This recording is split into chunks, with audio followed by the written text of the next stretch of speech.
Hi dear friends, ഞാൻ ഹാരിഷ് പൂക്കോടൻ. ഏവർക്കും explore your സെൽഫിൻ്റെ പുതിയ അധ്യായത്തിലേക്ക് ഹാർദവമായ സ്വാഗതം. ഈ ഒരു വീഡിയോയിൽ നമ്മൾ എന്തൊക്കെ കാര്യങ്ങളാണ് ഡിസ്കസ് ചെയ്യാൻ പോകുന്നതെന്ന് നോക്കാം. ഇന്ന് നമ്മൾ ഡിസ്കസ് ചെയ്യാൻ പോകുന്നത് റേഷ്യോ ആൻഡ് പ്രൊപ്പോർഷൻസ് ആണ്. ഇതിൽ ബേസിക്കായിട്ട് നമ്മൾ അറിഞ്ഞിരിക്കേണ്ട കാര്യങ്ങളും അതുപോലെ തന്നെ ഷോർട്ട് കട്ട്സുകളും കുറച്ച് ട്രിക്കുകളുണ്ട്. വളരെ പെട്ടെന്ന് തന്നെ ഈ പ്രോബ്ലംസിൻ്റെ സൊല്യൂഷൻസ് കണ്ടെത്താനുള്ള കുറച്ച് ട്രിക്കുകളും അതിനെക്കുറിച്ചാണ് പറയാൻ പോകുന്നത്. നമുക്കറിയാം, എല്ലാ കോമ്പറ്റേറ്റീവ് എക്സാമിനേഷനും റേഷ്യോ ആൻഡ് പ്രൊപ്പോർഷനെ ബേസ് ചെയ്തുള്ള ക്വസ്റ്റ്യൻസ് 1, 2, 3 ക്വസ്റ്റ്യൻസൊക്കെ ഉണ്ടാവാറുണ്ട്. അപ്പോൾ അതുകൊണ്ട് തന്നെ നമ്മൾ അറിഞ്ഞിരിക്കേണ്ട ഏറ്റവും പ്രധാനപ്പെട്ട ഒരു topic ratio and proportions, basics and short cuts. ഇതിനകത്ത് റേഷ്യോ എന്ന് പറയുന്നത് രണ്ട് വേരിയബിൾ തമ്മിലുള്ള റിലേഷൻഷിപ്പിനെയാണ് റേഷ്യോ എന്ന് പറയുന്നത്. അതായത് റിലേഷൻഷിപ്പ് ബിറ്റ്വീൻ 2 വേരിയബിൾസ്. ഇവിടെ നമുക്ക് ഈ കേസസുകളിൽ എന്ന് പറഞ്ഞു കഴിഞ്ഞാൽ എൻ്റെ വാല്യൂ തരും, അതുപോലെ തന്നെ ബീൻ്റെ വാല്യൂയും തരും. എന്നിട്ട് നമ്മോട് എയും ബിയും തമ്മിലുള്ള റേഷ്യോ കണ്ടുപിടിക്കാൻ പറയും. ഇത്തരത്തിലുള്ള ക്വസ്റ്റ്യങ്ങളാണ് സാധാരണ ചോദിക്കാറുള്ളത്. ഇവിടെ നമുക്ക് എ എന്ന് പറയുന്നത് ഏകദേശം ഒരു 40 ആയിട്ട് നമുക്ക് അസ്യൂം ചെയ്യാം.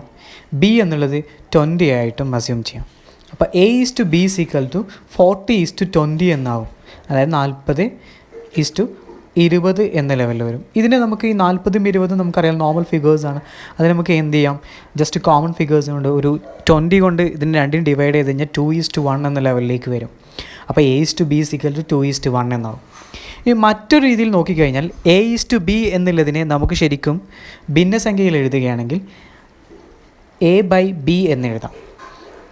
അപ്പോൾ നമ്മൾ നേരത്തെ കൊടുത്ത അതേ സംഖ്യ ഇവിടെ കൊടുക്കുകയാണെങ്കിൽ A/B = 40/20 എന്നാവും.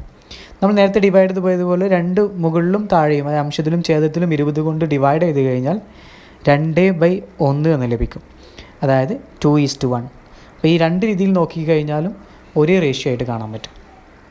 ഇനി നമ്മൾ ശ്രദ്ധിക്കേണ്ട കുറച്ച് ബേസിക് കാര്യങ്ങളുണ്ട് ഈ പറയുന്ന റേഷ്യോയും പ്രപ്പോർഷനുമായി ബന്ധപ്പെട്ട്. അതിലെ ഫസ്റ്റ് വൺ, നമുക്ക് തന്നേക്കുന്ന രണ്ട് ഫിഗേഴ്സിൻ്റെ ബോത്ത് സൈഡ്സിൽ, രണ്ട് സൈഡ്സിലും ഒരേ നമ്പർ കൊണ്ട് മൾട്ടിപ്ലൈ ചെയ്ത് കഴിഞ്ഞു കഴിഞ്ഞാൽ ഈ ഒരു ഫിഗറിൻ്റെ റേഷ്യോയിൽ ഒരു മാറ്റവും ഉണ്ടാവില്ല എന്നാണ് ഒരു നിയമം.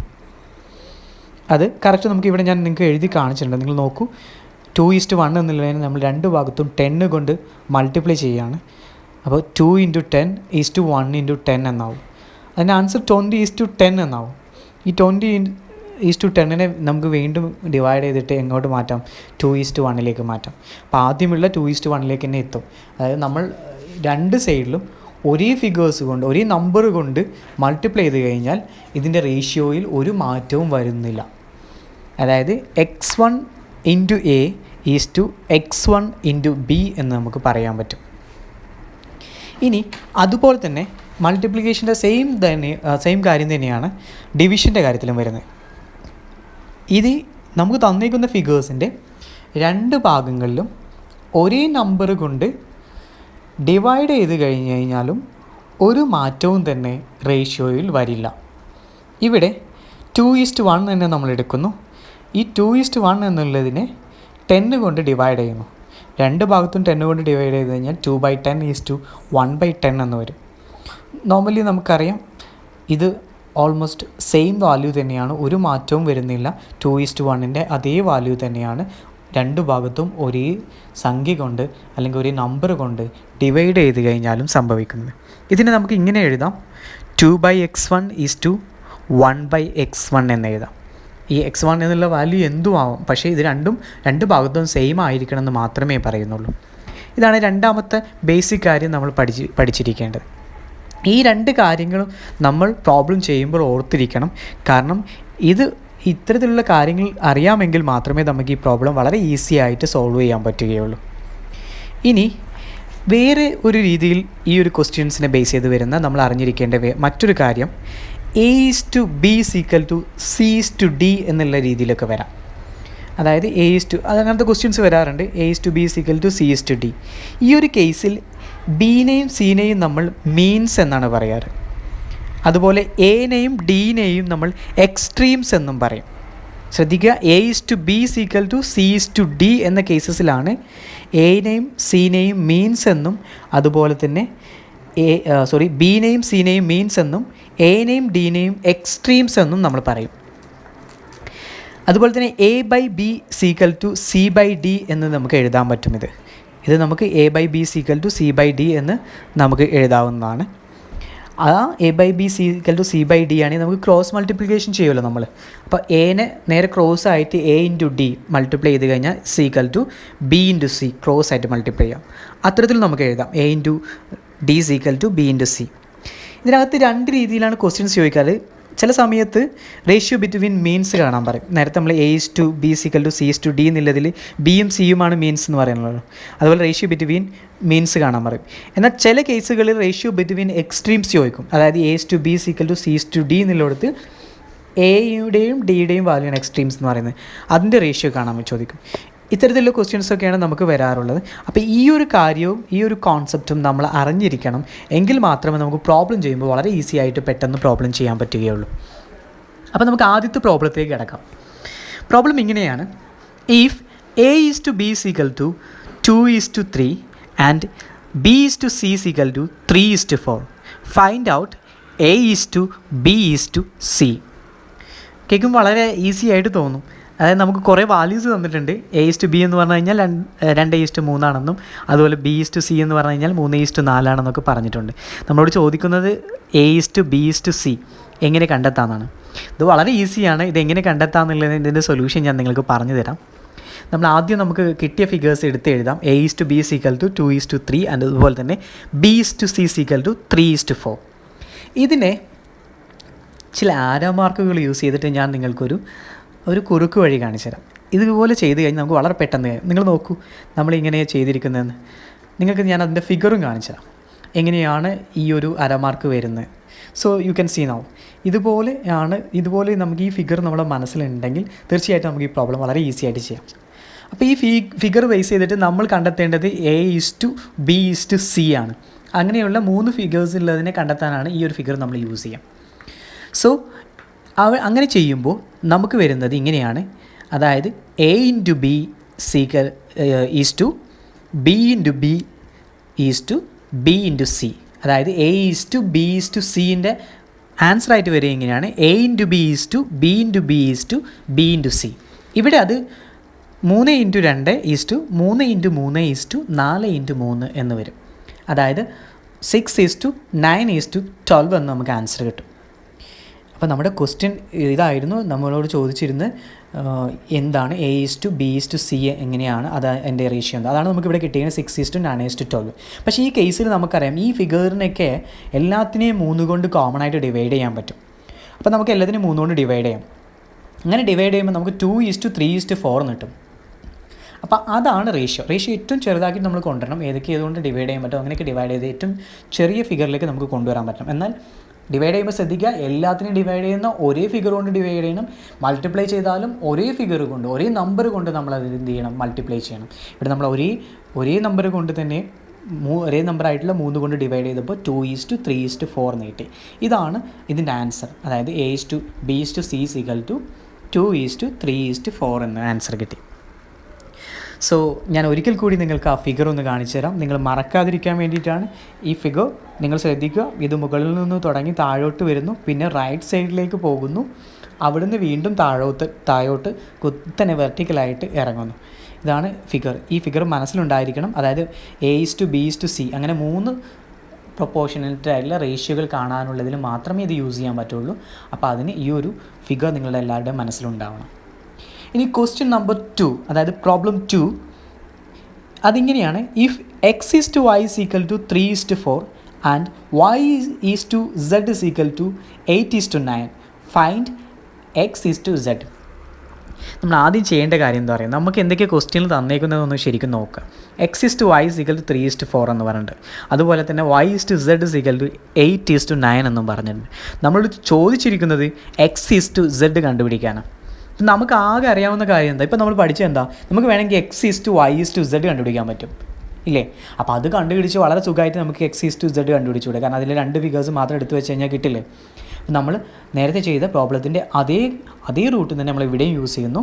അതായത് X is to find out X is to Y is to Z.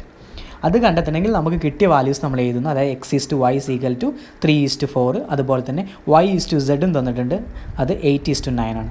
അത് എഴുതുന്നു. നേരത്തെ വരച്ച അതേ ഫിഗർ മനസ്സിലുണ്ടാവണം, അതേ ഫിഗർ വെച്ചിട്ട് തന്നെ നമ്മൾ ചെയ്യുന്നു. അങ്ങനെ ചെയ്യുമ്പോൾ നമുക്ക് വരുന്ന മൾട്ടിപ്ലിക്കേഷൻ ഇങ്ങനെയാണ്.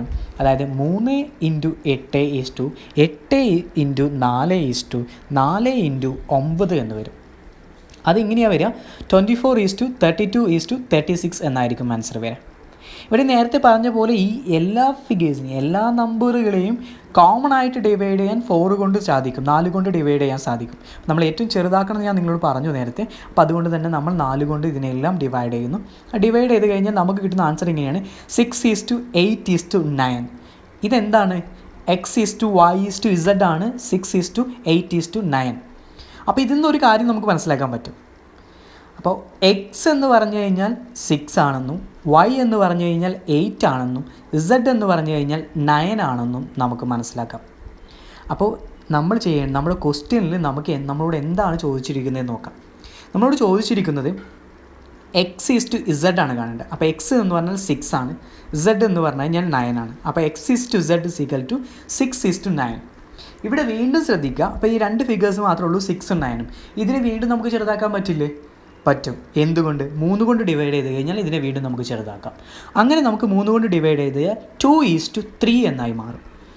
അപ്പോൾ ആൻസർ ഇങ്ങനെയാണ്: x:z = 2:3. വളരെ സിമ്പിളായിട്ട് തോന്നുന്നില്ലേ? അതെ, നമുക്ക് കുറച്ച് കുറുക്ക് വഴികളൊക്കെ അറിഞ്ഞു കഴിഞ്ഞാൽ മിക്കവാറും മാത്സിലെ എല്ലാ പ്രോബ്ലംസും വളരെ ഈസി ആയിട്ട് നമുക്ക് ചെയ്യാൻ പറ്റും. അങ്ങനെയാണെങ്കിൽ നമുക്ക് ഇതിലൊരു പ്രോബ്ലം നമ്പർ 3 നോക്കാം. നമ്മൾ ഇതുവരെ നോക്കിയത് 3 വേരിയബിൾസ്. അപ്പോൾ ഇതിനകത്ത് എത്ര എണ്ണം വരുന്നുണ്ടെന്ന് നമുക്ക് നോക്കാം. ഇതിനകത്ത് പറയുന്നത് if a:b = 2:3, b:c = 4:5 and c:d = 6:7. Find out a:b:c:d. ഇതൊന്ന് ശ്രദ്ധിച്ച് നോക്കിയേ. ഇതുവരെയും ഉള്ള 2 ക്വസ്റ്റ്യനുകളിലും 3 ഡിജിറ്റ്സുകളുള്ള രീതിയിലായിരുന്നു നമ്മൾ ചെയ്തിരുന്നെങ്കിൽ, ഇവിടെ നമ്മളോട് ചോദിക്കുന്നത് 4 ഡിജിറ്റ്സുകളുള്ള റേഷ്യോ ആണ് കണ്ടെത്താൻ പറയുന്നത്. a:b:c:d ആണ് കണ്ടെത്താൻ പറയുന്നത്. എന്നാൽ നമ്മൾ അത് കണ്ടെത്താനും നേരത്തെ യൂസ് ചെയ്തതിൻ്റെ കുറച്ച് സിമിലർ ആയിട്ടുള്ള ഒരു വേ നമ്മൾ യൂസ് ചെയ്യുന്നു. ആദ്യം നമുക്ക് കിട്ടിയിരിക്കുന്ന ക്വസ്റ്റ്യനിൽ എന്തൊക്കെ തന്നിരിക്കുന്നത് അത് നമുക്ക് എടുത്ത് എഴുതാം. അതിങ്ങനെയൊക്കെയാണ്: a:b = 2:3 ഉണ്ട്. അതുപോലെ തന്നെ b:c = 4:5 ഉണ്ട്. അതുപോലെ തന്നെ c:d = 6:7 ഉണ്ട്. ഈ 3 കാര്യങ്ങൾ നമുക്ക് തന്നിട്ടുണ്ട്. എന്നാൽ നമുക്ക് നേരത്തെയുള്ള ആ ഒരു ഇമേജ് വരച്ചിട്ട് നമുക്ക് വരയ്ക്കാൻ പറ്റില്ല. കാരണം എന്താ? നേരത്തെ 3 ഡിജിറ്റ്സുകളുള്ള ക്വസ്റ്റ്യനിൽ മാത്രമേ നമുക്ക് ആ ഒരു ഫിഗർ യൂസ് ചെയ്യാൻ പറ്റുള്ളൂ. പക്ഷേ ഇവിടെ 4 ഡിജിറ്റ്സുകൾ കണ്ടെത്തണം. a:b:c:d കണ്ടെത്തണം. അപ്പോൾ ആ ഫിഗർ വെച്ചിട്ട് നമുക്ക് ഒരിക്കലും വരയ്ക്കാൻ പറ്റില്ല. പക്ഷേ നമുക്ക് വരയ്ക്കാൻ വേറൊരു ഫിഗറുണ്ട്. ഇവിടെ നമുക്ക് കാണാൻ പറ്റും a:b, അതുപോലെ തന്നെ b:c, അതുപോലെ c:d ആകുമ്പോൾ നമ്മൾ ഇങ്ങനെയാണ് വരയ്ക്കുന്നത്. നോക്കൂ എങ്ങനെയാണ് വന്നിരിക്കുന്നതെന്ന്. ഇത്തരത്തിലാണ് നമ്മൾ വരയ്ക്കുന്നത്. ഇവിടെ നമുക്ക് കണ്ടെത്തേണ്ടത് a:b:c:d ആണ്. ഇങ്ങനെ നമ്മൾ വരച്ച് കഴിഞ്ഞ് കഴിഞ്ഞാൽ നമ്മൾ നേരത്തെ കാണിച്ചിരുന്ന ഫിഗറിനുമായി ബന്ധപ്പെട്ട് കഴിഞ്ഞാൽ നമുക്കൊരു ഇക്വേഷൻ കിട്ടും. ഒന്നുകിൽ നിങ്ങൾ ഈ ഇക്വേഷൻ ബൈ ഹാർട്ട് ചെയ്യണം. കുറച്ച്, കാരണം ഇതിൽ അരമാർക്ക് കുറേ എണ്ണം കാണാം അല്ലേ? നോക്ക്, കുറേ അരമാർക്ക് അങ്ങോട്ടും ഇങ്ങോട്ടും നമ്മൾ ഈ ഫിഗേഴ്സ് ഇല്ലാതെ നമ്മൾ അരമാർക്ക് കാണിച്ചു തരാം. ഇതാ ഇങ്ങനെ കാണാം. അപ്പോൾ നിങ്ങൾക്ക് കുറച്ചും കൂടി കോംപ്ലിക്കേറ്റഡ് ആയി തോന്നുന്നുണ്ടാവും. അങ്ങനെയാണെങ്കിൽ നിങ്ങൾക്ക് എന്ത് ചെയ്യാം? ഞാനൊരു ഇക്വേഷൻ പറഞ്ഞുതരാം. ആ ഇക്വേഷൻ അങ്ങ് ബൈ ഹാർട്ട് ചെയ്താൽ മതി. ഇക്വേഷൻ ഇങ്ങനെയാണ്. നമ്മൾ ഈ ഫിഗേഴ്സൊക്കെ വെച്ച് കഴിഞ്ഞാൽ ഇക്വേഷൻ ഇങ്ങനെയാണ്. അതായത് നമ്മൾ അങ്ങനെ ആരോ മാർക്ക് വെച്ചിട്ട് മൾട്ടിപ്ലൈ ചെയ്യുമ്പോൾ ഇങ്ങനെ കിട്ടും. അതായത് a:b:c:d എന്നത് abc:/bbc:/bcc:/bcd എന്നാവും. ഒരിക്കൽ കൂടി പറയാം: abc:/bcc:/bcd. ഇതാണ് ഇക്വേഷൻ. ഇവിടെ ഈ ഒരു ഇക്വേഷനിലേക്ക് നമുക്ക് നമ്മുടെ കയ്യിലുള്ള ഫിഗേഴ്സൊക്കെ നമുക്ക് ആഡ് ചെയ്ത് കഴിഞ്ഞാൽ ഇതിങ്ങനെ വരും: 2 × 4 × 6 3 × 4 × 6 3 × 5 × 6 3 × 5 × 7.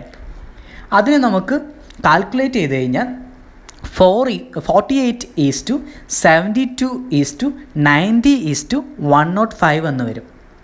ഇവിടെ നേരത്തെ പറഞ്ഞ പോലെ ഈ എല്ലാ ഫിഗേഴ്സിനും നമുക്ക് 3 കൊണ്ട് ഡിവൈഡ് ചെയ്യാം കോമൺ ആയിട്ട്. അപ്പോൾ ഏറ്റവും ചെറിയ ഫിഗറിലേക്ക് നമുക്ക് കൊണ്ടുവരണം. അപ്പോൾ എല്ലാത്തിനെയും ഡിവൈഡ് ചെയ്യാനും പറ്റണേ, അല്ല 1-2 ഡിവൈഡ് ചെയ്യുന്ന രീതിയിലാവരുത്. എല്ലാ ഫിഗേഴ്സിനെയും ഒരേ നമ്പർ കൊണ്ട് ഡിവൈഡ് ചെയ്യണം, അല്ലെങ്കിൽ ഒരേ നമ്പർ കൊണ്ട് മൾട്ടിപ്ലൈ ചെയ്യാൻ പറ്റണം. എങ്കിൽ മാത്രമേ റേഷ്യോയിൽ മാറ്റം വരാതിരിക്കുകയുള്ളൂ. അല്ലെങ്കിൽ റേഷ്യോയിൽ മാറ്റം വരും, നമ്മുടെ കണക്ക് തെറ്റും. ഇവിടെ എല്ലാത്തിനെയും നമുക്ക് ഡിവൈഡ് ചെയ്യാൻ 3 കൊണ്ട് പറ്റുന്നതുകൊണ്ട് നമ്മൾ ഡിവൈഡ് ചെയ്യുന്നു. അപ്പോൾ നമുക്ക് ആൻസർ ഇങ്ങനെ കിട്ടും: 16:24:30:35. അതെ, നമ്മളോട് ചോദിച്ച ക്വസ്റ്റ്യനും അത് തന്നെയായിരുന്നു. നമ്മൾ എന്താ കണ്ടെത്താൻ പറഞ്ഞത്? A:B:C:D ആണ്. അതെ, നമ്മളിപ്പോൾ കണ്ടെത്തിയിരിക്കുന്നത് അത് തന്നെയാണ്. A:B:C:D = 16:24:30:35. വളരെ സിമ്പിളായിട്ട് തോന്നുന്നുണ്ടോ? അതെ, നമ്മളിങ്ങനത്തെ കുറച്ച് കാര്യങ്ങളൊക്കെ പഠിച്ചു കഴിഞ്ഞാൽ മാത്സ് വളരെ സിമ്പിളാണ്. ഇനി പ്രോബ്ലം നമ്പർ 4 ഞാൻ പറയാൻ പോകുന്നത് വളരെ കുറച്ചും കൂടി നമുക്ക് കേൾക്കുമ്പോൾ കുറച്ച് ഡിഫിക്കൽട്ട് ഫീൽ ചെയ്യും, എന്നാൽ ചെയ്യുമ്പോൾ വളരെ ഈസി ആയിട്ടുള്ള ഒരു ക്വസ്റ്റ്യനാണ്. അതായത് divide 600 in the ratio of 2:3. 600-നെ 2:3 എന്ന അനുപാതത്തിൽ ഒന്ന് ഡിവൈഡ് ചെയ്യാം.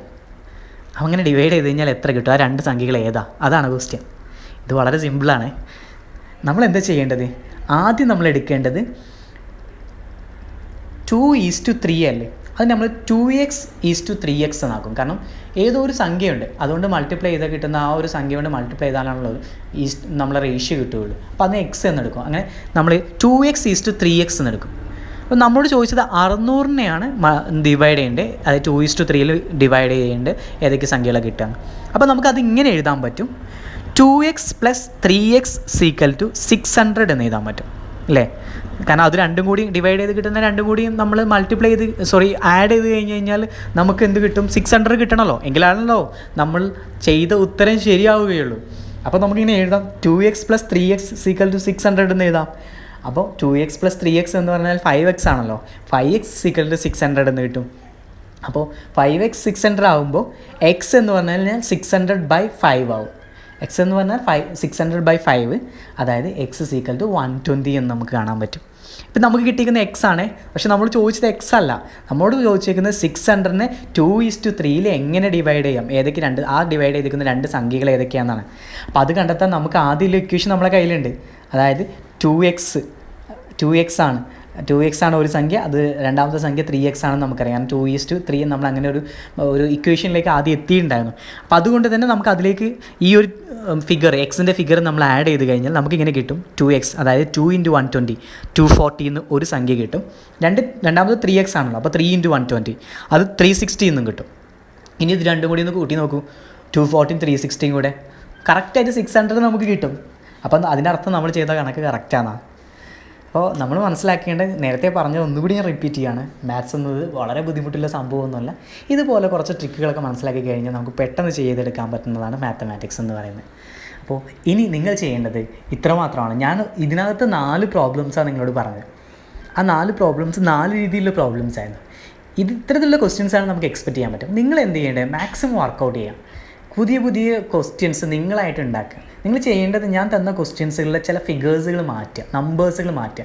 5-ൽ 6 ആക്കുക, 6-ൽ 7 ആക്കുക, അല്ലെങ്കിൽ 10 ആക്കുക. അങ്ങോട്ടും ഇങ്ങോട്ടൊക്കെ മാറ്റം വരുത്തിയിട്ട് നിങ്ങൾ തന്നെ പ്രോബ്ലം ക്രിയേറ്റ് ചെയ്തിട്ട് നിങ്ങൾ സ്വന്തം ചെയ്ത് നോക്കുക. എന്നിട്ട് പെട്ടെന്ന് ഈസി ആക്കാൻ നോക്കുക.